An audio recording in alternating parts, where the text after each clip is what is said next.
Chapter 4: Afghanistan and Mesopotamia, Trade, Culture, and Connectivity in the Bronze Age. Introduction to Ancient Worlds, meeting the 3rd millennium BCE. Two regions at opposite ends of the Iranian plateau stood as pillars of early civilization. To the west lay Mesopotamia, the land between the rivers, Tigris and Euphrates, where the world's earliest cities rose from the alluvial mud. To the east stretched the rugged mountains and fertile valleys of ancient Afghanistan, a land rich in mineral resources, but equally rich in cultural complexity. These two worlds, though separated by deserts, mountains, and political frontiers, became bound together in an exchange system that prefigured the Silk Roads by more than 2,000 years. This connection was neither accidental nor fleeting. Afghanistan's unique geography, wedged between Central Asia, the Iranian plateau, and the Indus Valley, made it a natural corridor for movement. The Helmand River in the south, the Amu Darya in the north, and a web of smaller valleys, formed navigable arteries for people and goods, even in a time before paved roads. These river systems connected Afghanistan internally and two neighboring territories, creating a lattice of overland and, occasionally, riverine trade routes. For Mesopotamian city-states, deprived of stone, metals, and precious gems, the eastern mountains promised riches that were as necessary for political prestige as for economic survival. By c.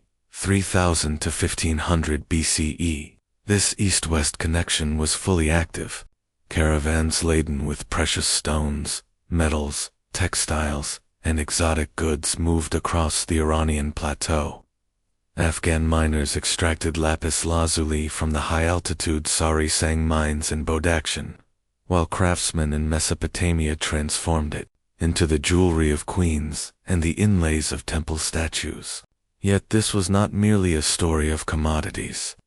Through these routes passed ideas, technologies, artistic styles, and even religious symbols, leaving a legacy that would endure in both regions long after the Bronze Age came to a close. 2. Mesopotamia, cradle of urban civilization. Mesopotamia's development in the early 3rd millennium BCE set the stage for its engagement with distant lands like Afghanistan.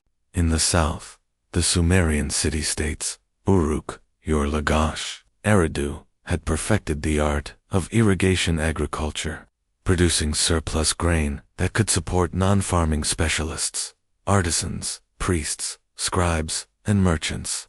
With urban populations came monumental architecture, ziggurats towering above the plains, and the world's first true writing system, cuneiform, which allowed them to record everything from epic poetry to trade accounts.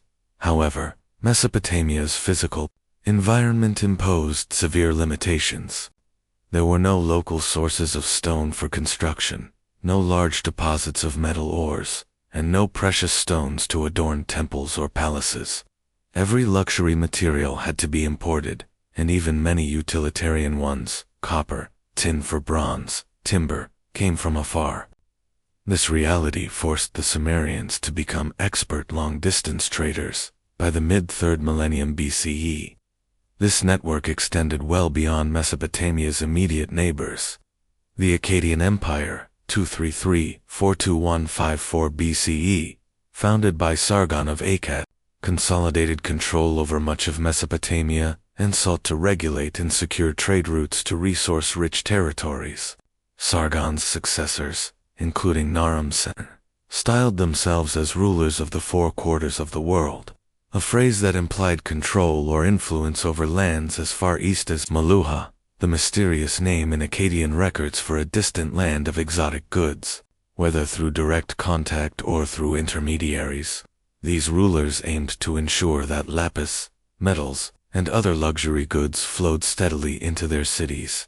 In the early 2nd millennium BCE, Babylon rose to prominence under Hammurabi, and while it inherited the political and cultural legacies of Sumer and Akkad, it also inherited their dependence on long-distance trade. For Babylonians, Access to Afghanistan's resources was not a luxury but a necessity for the maintenance of elite power and the symbolic authority of kingship. 3. The eastern horizon of Mesopotamian awareness in Mesopotamian cuneiform records. 3 distant lands recur as sources of valuable goods: Dilmun, Megan, and Meluha. Dilmun, probably Bahrain, served as a key entrepot for Gulf trade. Megan, identified with parts of Oman in southeastern Arabia, was a source of copper and a maritime partner. Meluha, however, was more enigmatic. First appearing in Sumerian texts around 2500 BCE, Meluha was described as a place of exotic animals, woods, and above all, lapis lazuli. Most scholars identify Meluha primarily with the Indus Valley civilization, whose urban centers, Mohenjo-Daro, Harappa, Lotho, flourished in the same era. Yet, the question arises: if Meluha was the source of lapis, and the Indus Valley had no natural deposits, from where did it obtain this stone? The answer points northeastward to Afghanistan's Badakhshan region. This raises the possibility that Mesopotamians used Meluha in a broader sense, encompassing both the Indus and the highland zones that supplied its goods. The network linking Mesopotamia to Meluha was not a single road, but a chain of interconnected routes. Some were maritime, running from the Indus ports along the Makran coast to the Persian Gulf and up the Euphrates. Others were overland, crossing the Iranian plateau and passing through territories that today lie in Iran and Afghanistan. The overland routes were crucial for bulk goods like stone, which were difficult to transport by sea. These roads traversed the Helmand River Valley, skirted the Dashti Lut Desert, and threaded through mountain passes that had been in use since Neolithic times. For Mesopotamian scribes, these lands were on the very edge of the known world. The Akkadian word Kur meant both mountain and foreign land, and Afghanistan was quite literally a mountainous foreign land, a place of both danger and opportunity. The knowledge that such a place existed, and that it could be reached through a chain of trade partners, represents one of the earliest recorded instances of geographical imagination extending beyond immediate neighbors. 1. The Central Asian steppes, cradle of the Indo-Iranian slang, before they set foot in the lands that would become Bactria and Arachosia. The Indo-Iranians lived in the wide grassy plains of the Central Asian steppes. This vast region stretched from the Ural Mountains in the west to the Altai in the east, an expanse with no natural borders except the sky itself. Here, around 2500 to 2000 BCE, life was shaped by the rhythm of seasons and the availability of pasture. These people were nomadic pastoralists, communities that moved with their herds of cattle, sheep, goats, and, most importantly, horses. The horse, domesticated centuries earlier in this region, transformed their way of life. Unlike settled farmers, Indo-Iranians were mobile, able to travel vast distances quickly. Horses were used not only for riding, but also for pulling light chariots, a technological innovation that would later revolutionize warfare and trade across Eurasia. 1.2 Archaeological background: Sintashta and Andronovo cultures. The Indo-Iranians likely belonged to the Sintashta culture, c. 2100 to 1800 BCE, an archaeological complex located in what is today's southern Russia and northern Kazakhstan. The Sintashta people are known for fortified settlements unusual for steppe nomads, advanced bronze metallurgy, the earliest known war, chariots, ritual burials of horses alongside humans. From Sintashta evolved the Andronovo cultural horizon, c. Andos 0009 00 BC, which spread across much of Central Asia. Archaeological finds from Andronovo sites, pottery styles, burial practices, and metallurgy match well with the descriptions of early Indo-Iranian culture reconstructed from linguistics and later texts. 1.3 Linguistic roots. The Indo-Iranians were part of the larger Indo-European language family, which also includes Celtic, Germanic, Greek, and Slavic branches. Their specific dialect Proto-Indo-Aryan would later divide into Indo-Aryan languages, for example, Sanskrit, Hindi, Urdu, Iranian languages, for example, Old Persian, Pashto, Balochi. By analyzing shared vocabulary, linguists have reconstructed aspects of their early life. For example, words for horse, aspa, wheel, chakra, and chariot ratha existed in their common tongue. Names for deities like Mitra, Dina, and Halma, Soma suggests shared religious traditions before their separation. 1.4 Reasons for migration around. Those basic climatic changes may have pushed the Indo-Iranians southwards. The aridification of the steppe reduced grazing lands, forcing tribes to seek more fertile regions. Other factors included population pressure, more people competing for limited pasture search, for new trade opportunities, particularly with the rich urban centers of the Bactrio-Margiana Archaeological Complex, BMAC, in present-day Turkmenistan and northern Afghanistan warfare and alliances. Some groups may have been pushed south by rival tribes. 1.5 The migration path in Oayan groups likely moved along to main corridors. Western route, through the Caspian Gates into the Iranian plateau, eventually settling in regions like Media Persis and Parthia. Eastern route, skirting the Kopet Dag Mountains and entering the Amu Darya Oxus Valley, where they encountered the advanced Bimak civilization. Those who followed the eastern path became especially important in the history of Afghanistan. They settled in Bactria, north of the Hindu Kush, centered around the Oxus River Arachosia, south of the Hindu Kush, near modern Kandahar. 1.6 Early encounters with urban civilizations. When the Indo-Iranians entered these lands, they encountered the sophisticated city-states of the Bimak.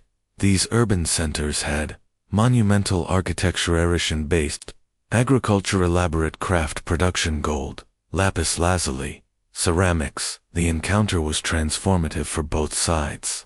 The Indo brought mobility, horses, and chariot warfare.